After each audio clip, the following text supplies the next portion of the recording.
Episode 7. Laura turun dari motor ojek online yang ditumpanginya. Gadis itu menghela napas dan berdecak. 3 hari Laura tidak masuk kerja, 3 hari juga Laura tidak bertemu dengan nenek dan adiknya, juga Nana, teman baiknya. Sebenarnya Nana terus menghubunginya namun Laura tidak menjawab. Laura sibuk mengurus Marvel, seperti menyuapinya setiap makan, mengambilkan baju ganti setelah Marvel mandi, dan menuntun Marvel setiap Marvel melangkah kemanapun di sekitar kediaman megahnya. Ya Tuhan, punya suami kayak punya bayi, keluh Laura.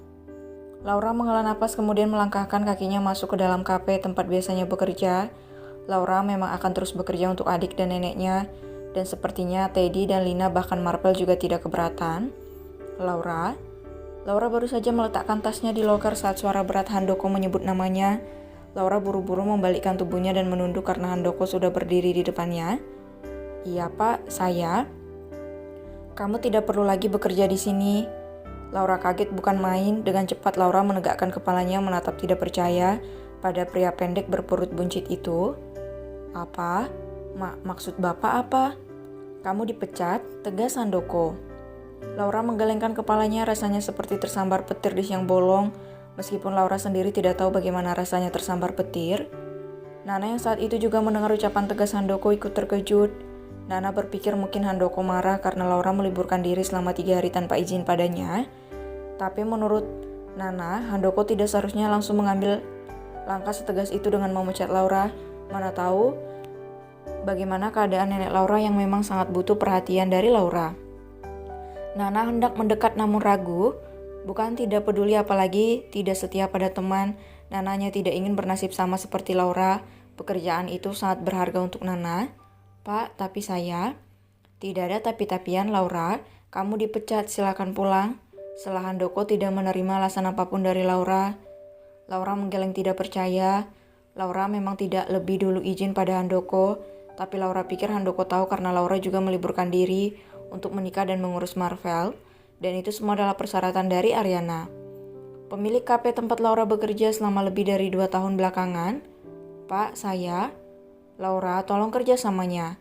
Saya tidak mau Nyonya Ariana marah sama saya. Lagi, Handoko menyela. Laura menelan ludahnya. Laura tidak pernah membayangkan jika dirinya akan kehilangan pekerjaannya. Ya Tuhan, cobaan apa lagi ini? Batin Laura meneteskan air matanya. Handoko menatap Laura sebentar kemudian berlalu dari ruangan samping dapur kafe, tempat para karyawannya meletakkan barang-barangnya seperti tas dan baju ganti. Sementara Nana yang bersembunyi di balik pintu hanya bisa diam. Nana tidak bisa membantu Laura kali ini. Laura mengusap air matanya mencari pekerjaan di kota besar tempatnya tinggallah tidaklah mudah, apalagi jika hanya bermodalkan ijazah SMA yang nilainya pun di bawah rata-rata. Laura hendak meraih kembali tas selempangnya saat tiba-tiba bayangan wajah tampan Marvel terlintas. Rasa sedih Laura sirna seketika mengingat suami yang tajir melintir. Apaan sih? Enggak, aku nggak boleh meminta-minta pada Tuan Marvel sekalipun. Gumam Laura mengenyahkan pikiran yang tidak seharusnya. Laura menatap ruangan 3x3 meter itu. Hari ini adalah hari terakhir Laura menginjakkan kakinya di kafe tersebut. Aku gak boleh nyerah, aku pasti bisa mencari pekerjaan di tempat lain. Laura menghela napas. Laura berusaha membangkitkan kembali semangatnya. Laura sadar dirinya adalah satu-satunya harapan adik dan neneknya. Laura harus terus berjuang demi keduanya, bagaimanapun caranya. Laura menoleh saat mendengar suara pelan Nana. Gadis itu memejamkan sesaat kedua matanya. Nana tidak boleh tahu jika Laura dipecat hari ini. Nah, senyum Laura berusaha menutupi kesedihannya. Nana menatap dari atas sampai bawah penampilan simpel Laura. Rambut yang dikuncir, kaos seragam kafe yang sedikit kebesaran, dan celana jeans dengan sepatu kets yang begitu pas membalut kaki kecilnya. Mulai hari ini Nana akan sangat sulit bertemu dengan Laura. Kamu dipecat ya? Laura terdiam, suara Handoko memang cukup keras dengan ketegasannya. Tidak heran jika Nana mendengarnya. Bahkan mungkin bukan hanya Nana saja yang tahu, teman-teman yang lain pasti juga tahu. Maaf ya, aku gak bisa bantu kamu. Soalnya aku gak bisa kehilangan pekerjaan ini. Tapi aku janji aku pasti bantuin kamu. Laura tertawa kecil. Laura juga tahu pekerjaan itu sangat berharga untuk Nana. Mereka sama-sama orang tidak punya. Wajar jika kehilangan pekerjaan sangat menakutkan bagi mereka.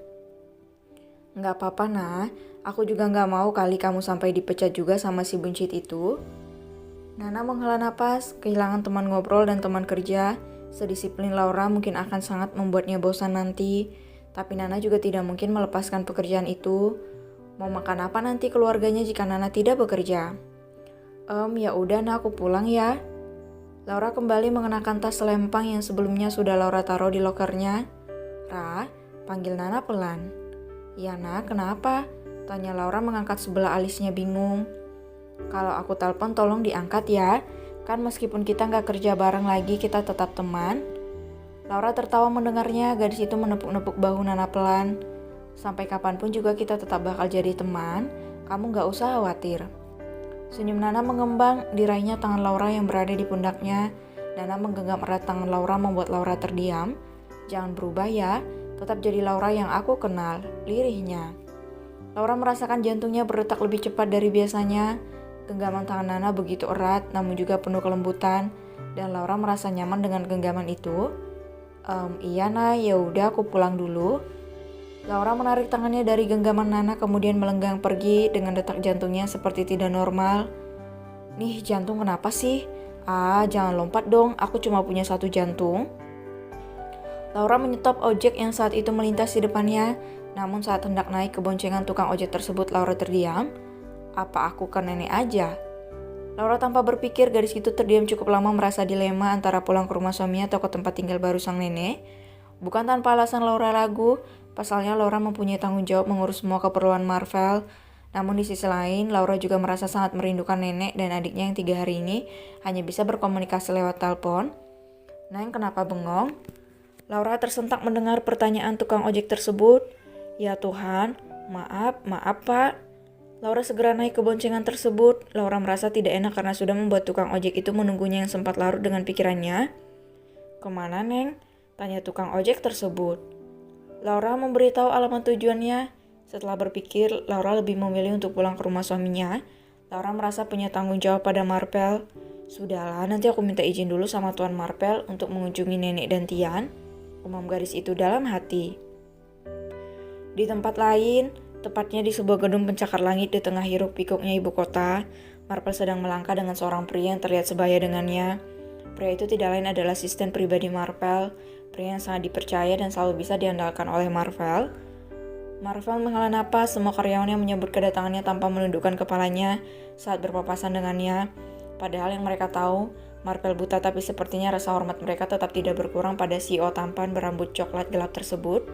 Joe, panggil Marvel pada asistennya. Ya Tuan, angguk Joshua patuh. Kita langsung ke ruangan saya saja, ada yang mau saya bicarakan sama kamu. Baik Tuan. Joshua menuntun Marvel menuju lift. Pria dengan setelan jas hitamnya itu membawa Marvel menuju lantai 9, di mana ruangan Marvel berada. Saat sampai di ruangan, Marvel langsung melepaskan tangan Joshua yang menuntunnya. Marvel menghela napas kemudian berjalan santai menuju meja kerjanya.